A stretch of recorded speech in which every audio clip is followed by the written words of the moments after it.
और हम पाकिस्तानी अमेरिकन यहां पे शर्मिंदा हैं कि this is the best we can offer. Khan साहब भी फेल हुए हैं।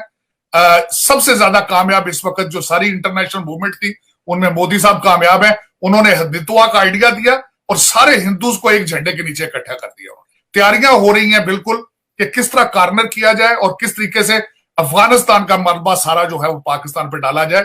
आपको एक कंप्रीहेंसिव कैंपेन की जरूरत है, आपको लीडरशिप की जरूरत है, और लीडरशिप ऐसी होनी चाहिए जो नेशनलिस्ट हो। और वेस्ट को मैं यहां पे एक और पॉइंट ऐड करना चाहूंगा। आलिया खान साहब हमेशा कहते हैं कि वो ऑक्सफोर्ड के पढ़े हैं, वेस्ट में रहे हैं, वेस्टर्न जानते हैं उनको डील करना। तो ये डील कर रहे हैं आप कि आप शहरयार अफरीदी को अपना नुमाइंदा बना के आप यहां पे भेज देते हैं और वो पाकिस्तान सारे के सारे की जागहसाई कराता है। ये आपका वेस्ट के बारे में आइडिया है कि एक तालिबानी माइंड का बंदा भेज दें और वो यहां पे आके यहां पे अमेरिकन बच्चियों को देखे और होमलेस का मजाक उड़ाए। जो पहली दफा अमेरिका आया है, और सबसे बड़ी बात बताऊं, उसकी एंट्री नहीं हो रही थी, इमिग्रेशन वालों को सेटिस्फाई नहीं कर सका। कौंसल जनरल ने जाके गारंटी दी लिख के, तो तब वो एंटर हुआ है अमेरिका में। और निकलते ही सीधा गया है वो लिवाइस की शर्ट पहन के, कॉलरलेस, हाफ स्लीव। मैं समझता हूं कि उसको इतना नहीं पता कि प्रोटोकॉल क्या होता है कैमरे के सामने जाने के। तो वो हाफ स्लीव शर्ट पहन के जिस तरह एक्सरसाइज में होता है, और वहां जाके उसने इतना लंबा चौड़ा भाषण दिया है, हर इंडियन चैनल ने उसको उठाया। और हम पाकिस्तानी अमेरिकन यहां पे शर्मिंदा हैं कि this is the best we can offer. President Joe Biden और प्राइम मिनिस्टर मोदी के बीच मीटिंग हुई, उसकी सारी बातें भी जो हैं वो सामने आ रही हैं। देखिए, मैं सारी सूरत हाल आपके सामने रखने की कोशिश करता हूं कि मोदी साहब आए हैं तो किस तरीके से और कितने भरपूर तैयारी करके वो आए हैं। एक तो वो पूरा फुल फ्लैज जिस तरह आंटराज उसके साथ यहाँ पे Washington DC is full of Indian journalist right now. हर दूसरे चौक में न्यूयॉर्क में और वॉशिंगटन डीसी में देखा गया है इंडियन कैमरामैन जो है वो लेकर बैठे हैं। और जो कैमला हैरिस की स्पीच के बारे में आपने बात की है, उसको वो हर इंडियन चैनल ने उसको कहा है इंडियन डिसेंट वाइस प्रेसिडेंट। और फिर उन्होंने इस तरीके से कैंपेन चला रहे हैं, यहां पे अमेरिकन मीडिया भी उनके साथ मिला हुआ है। वो यहां तक वीडियो आ रही है इस वक्त मेन चैनल्स पर कि मोदी साहब जब आए थे पिछले दौर में, ओबामा पीरियड में, ट्रंप से भी पिछले दौर में, और वाइस प्रेसिडेंट जो उस वक्त थे जो बाइडेन, उनके साथ उनकी क्या इंटरेक्शन थी, वहां तक वो एक पूरा फुल फ्लैज जिस तरीके से कहते हैं कि कैंपेन चल रही है। और वो कैंपेन के साथ साथ क्या उसमें से हासिल क्या कर रहे हैं इस वक्त, जिस तरह आपने भी फरमाया कि कैमला हैरिस ने भी टेररिज्म को आइडेंटिफाई किया। टोनी बिल्कन इससे पहले जब कांग्रेशनल हियरिंग में गए तो उन्होंने भी जाके वहां पे पाकिस्तान को एक्यूज किया, वर्ड यूज करके हार्बरिंग, और उन्होंने कहा कि सेफ हेवंस प्रोवाइड करते रहे हैं पाकिस्तान पिछले 20 सालों से। तो इस वक्त ये पूरी एक फुल कैंपेन है जो इसकी बड़ी तैयारी की गई। जो इस वक्त मिस्टर शंकर जो उनके फॉरेन मिनिस्टर, शंकला उनके secretary state, secretary foreign office के, उनके एम्बेसडर, सारा एक पूरा आंट्रास जिस तरीके से तैयारी के साथ आए हैं, मैं अफसोस के साथ ये कहूंगा कि हमें उसके सामने ना हमने तैयारी की है ना कोशिश की है, बल्कि और इसमें सिर्फ एक दफा नहीं है उन्होंने। हम तो जा ही नहीं रहे ना, यानी हम तो वहां पे तो विजिट तो ऐसा उन्होंने तो शहरियार आफरीदी को भेज दिया प्राइम मिनिस्टर ने, और खुद तो वो जा ही नहीं रहे, तो तैयारी क्या होगी? उन्होंने बल्कि इसका कोई एडवोकेसी कश्मीर की करने की बजाय पाकिस्तान के इमेज को धचका दिया, शाक दिया। उन्होंने यहाँ पे आके उन्होंने अपनी तवज्जो, एक तो उनका ड्रेसअप नहीं था, उनके अल्फाज प्रॉपर नहीं थे, और उन्होंने आके यहाँ पे मजाक उड़ाने की कोशिश की अमेरिकन सर्कमस्टांसेस, अमेरिकन सोसाइटी की।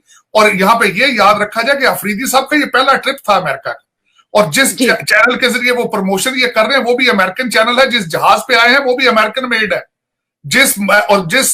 और बताना चाहूंगा कि उस कंट्री का उन्होंने जाके टाइम स्क्वायर में मजाक उड़ाया जिसने दुनिया को स्टील, पेट्रोल, बैंकिंग सिस्टम, गाड़ियां, हर चीज दी है उस मुल्क ने।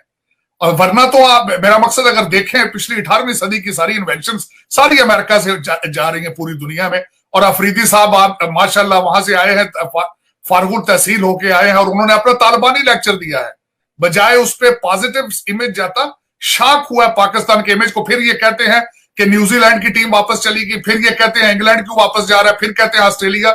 लेकिन this is the best Pakistan can offer कि एक बंदा आया है जिसको ना हिस्ट्री का पता है ना अमेरिकन स्ट्रक्चर का पता है। यहाँ पे जितने होमलेस हैं वो सारे एडिक्टेड होते हैं नशों पे, वरना यहाँ पे फैसिलिटीज मौजूद हैं, यहाँ पे शेल्टर मौजूद है, जो आपने अभी सराय बनाई है, ये अभी आपने जो खाने दे रहे हैं, यह सदियों से चल रहा है। हम जो यहाँ पे टैक्स देते हैं 35% टैक्स जाता है, उस पर गवर्नमेंट सब कुछ फैसिलिटेट करती है।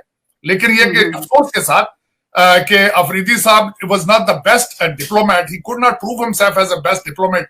और यहाँ पे बल्कि कश्मीर को भी उन्होंने, अब मैं छोटी सी मिसाल आपको देना चाहूंगा, कल इंतहाई अफसोस की बात यह है कि विलेट कॉन्टिनेंटल एक होटल है जहां मोदी साहब ठहरे हैं, एक ब्लॉक पे है वो व्हाइट हाउस से, एक ब्लॉक पे।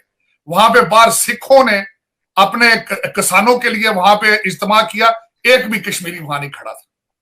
कल मेरा गुजर हुआ वहां से, विलेट कॉन्टिनेंटल के सामने से, तो एक ब्लॉक व्हाइट हाउस से एक भी कश्मीरी, एक भी ये जो बंदे आ रहे हैं जहाजों में फर्स्ट क्लास के टिकट लेके आ रहे हैं पाकिस्तान से यहां पे कश्मीर के अपने उसको प्रमोट करने के लिए, एक भी बंदा उसमें से नहीं खड़ा था। ये वेकेशन पे सारे लोग मिल रहे हैं, यानी पाकिस्तान से जो है वो जा रहे हैं उसको, लेकिन वहां पे मौजूद नहीं थे, एक भी बंदा नहीं। सारे वेकेशन पे फिर रहे हैं, यहाँ पे आके गवर्नमेंट ऑफ पाकिस्तान के खर्चे से बिजनेस क्लास की टिकटें लेकर आए हैं। लेकिन कल विलेट कॉन्टिनेंटल के सामने सिख मौजूद थे, एक भी पाकिस्तानी मौजूद नहीं था, एक भी कश्मीरी मौजूद नहीं था वहां। अफसोस की बात, ये नेशनलिज्म है, ये कौमियत है, ये हमारे टारगेट है। और ये पाकिस्तान से पता नहीं, मेरी समझ से बाहर है कि इस वक्त खान साहब का आज एक इंटरव्यू न्यूज वीक वालों ने दिया है कि खान साहब कह रहे हैं कि Taliban can be the partner in peace with America. इस वक्त आपके 3-4 लोग जो हैं उनकी क्या डिप्लोमेसी चल रही है, उनकी क्या एडवोकेसी चल रही है। हमारे कुरैशी साहब, मोहिद यूसुफ साहब, इमरान खान साहब मुसलसल दुनिया की मिन्नतें करते नजर आ रहे हैं कि अफगानिस्तान पर डॉलरों की बारिश करें और हो सकता है वहां से कोई डॉलर स्लिप होकर पाकिस्तान भी आ जाए। सिर्फ और सिर्फ ये एडवोकेसी हो रही है कि खुदारा उनको डॉलर दे, उनको डॉलर दे। अब मैं कुछ चीजें जो मेरे ज़हन में पॉइंट थे, एक तो मैं ये बताना चाहूंगा कि पाकिस्तान ने रिक्वेस्ट की है यूनाइटेड नेशन से कि तालिबान को वहां पे बोलने की इजाजत दी जाए। खुद आप बोल नहीं रहे हो, तालिबान की एडवोकेसी कर रहे हो, फिर आप स्टेटमेंटें देते हो कि हम तालिबान के नुमाइंदे नहीं है। इस वक्त पाकिस्तान की सारी फॉरेन पॉलिसी कोशिश कर रही है दुनिया को कन्विंस करने की कि तालिबान को रिकॉग्नाइज किया जाए। लेकिन दूसरी तरफ से जो रिसेंटली खबर आ रही है, मुल्ला नूरुद्दीन तराबी साहब ने अपना एक बयान जारी कर दिया, वो जेल खाना जात के वहां पे वजीर है। उन्होंने कहा है कि हम हाथ काटने की और मौत की सजाए मौत देने की इसकी सजाओं को हम रिस्टोर कर रहे हैं। और दूसरा, जिस तरीके से उन्होंने स्टेटमेंट अगले दिन पाकिस्तान के खिलाफ भी दी है कि हम पाकिस्तान के वी वॉन्ट फॉलो पाकिस्तान। आप कंफ्यूज हैं अपनी फॉरेन पॉलिसी में, आप नर्वस हैं इस वक्त, लेकिन आप ऑर्गेनाइज नहीं है, आप चैनलाइज नहीं है, आपको बिल्कुल समझ नहीं आ रही कि आपने क्या करना है। आप चाइना के साथ हैं, अमेरिका के साथ हैं, अब किसके साथ हैं आपको बिल्कुल कोई पता नहीं है इस वक्त। लेकिन ये जो आपने भी बात की, ये तो जो तालिबान है ना, उन्होंने खुद भी लेटर लिखा है यूएन को, और वो यूएन ने जो है उनका लेटर देख लिया है और उसके ऊपर उन्होंने कहा है कि हम ये जवाब, और उन्होंने कहा है कि हमें खिताब करने का मौका दिया जाए वहां पर। बिल्कुल बिल्कुल, लेकिन वो लेटर भी लिखा है, लेकिन साथ इनकी रिक्वेस्ट भी यहाँ पे देखिए, आपके पास अमेरिकन जो मीडिया है तो वो तो उठाते हैं चीजें, आपके पास खासकर कई चीजें वहां नहीं जाती, लेकिन हम तो यहाँ देखते हैं, हम सुनते हैं कि यहाँ पे क्या हो रहा है। यहाँ पे इट वाज अ न्यूज कि Pakistan has asked for United Nations के उसमें उनको बोलने की इजाजत दी जाए। और दूसरा, इस वक्त जो मेरे नजर में एक बहुत बड़ी गलती खान साहब ने की है, जो इस वक्त यूनाइटेड नेशंस के इस इजलास में नहीं आए, और दूसरी गलती सबसे बड़ी ये थी कि अगर खुद नहीं आए तो अच्छी टीम भेजना चाहिए थी और इनको टास्क दे के भेजे, इनको बिजनेस क्लास की टिकटें ना दे के भेजें कि जाओ वेकेशन कराओ। यहां पे जिस तरह कल मैंने आपको बताया, कल वॉशिंगटन डीसी में एक भी इंसान नहीं खड़ा था कोई झंडा कश्मीर का लेकर या कश्मीर का कोई केस बयान करता, एक भी। सिख खड़े थे लेकिन पाकिस्तानी एक नहीं था, ना कश्मीरी थे। और हाँ, कर क्या रहे हैं, यहां मैंने देखा वर्जीनिया से लोग बसें भर के वेकेशन के लिए यूनाइटेड नेशन के सामने जाएंगे, वहां बर्गर शर्गर खा के तो वापस आ जाएंगे। इनके लिए ये वेकेशन नेशनलिज्म नहीं है इनके अंदर कि ये कोई अपने मुल्क के लिए, अपनी एडवोकेसी के लिए, फॉरेन पॉलिसी के लिए कुछ चीजें कर रहे हो। और यहाँ आते हैं, अपने रिश्तेदारों दोस्तों के साथ बैठते हैं, खाबे करते हैं, बारबेक्यू उनके बैकलॉन में करते हैं और फिर वापस उनके अपने फैमिली के लिए तोहफे लेते हैं, कुछ यहां से लेते हैं, कुछ कतर से लेते हैं, तो वापस चले जाते हैं। इनके मेरा मकसद है कि इस वक्त बिल्कुल पाकिस्तान पे यारो मददगार खड़ा है, बिल्कुल। इस वक्त मैं थोड़ा सा डिस्कस करना चाहता था कि आप इंडिया किस स्पीडों पे चल रहा है। इंडिया फ्रांस के साथ बात हो रही है मिकराह की, इंडिया रशिया के साथ नए रिलेशनशिप डेवलप कर रहा है। यहां पे मोदी साहब आए हैं, उन्होंने जापान के प्रीमियर के साथ मिले हैं। एक में उसमें तशवीश थी मेरे लिए कि एक सीईओ जो उनको मिला है वो आर्मामेंट ड्रोन्स के हवाले से, अमेरिका अब ड्रोन देगा इंडिया को, अगला नया ये उनका मंसूबा बन रहा है। सुपर हर हाई टेक्नोलॉजी वाले वो उनको मिले हैं। और मैं हैरान था जो इस वक्त खैर यहाँ पे अमेरिका में एक फैशन भी है और इस वक्त कई फॉर्च्यून 500 कंपनीज जिसमें गूगल है, माइक्रोसॉफ्ट है, इन सबके सीईओ जो हैं वो इंडियन है और वेरी नेशनलिस्ट हैं। हमारे यहाँ पे अगर किसी पाकिस्तानी के पास 4 पैसे आ जाएंगे तो अपने आप को पाकिस्तानी नहीं समझता। ये सबसे बड़ा फर्क है।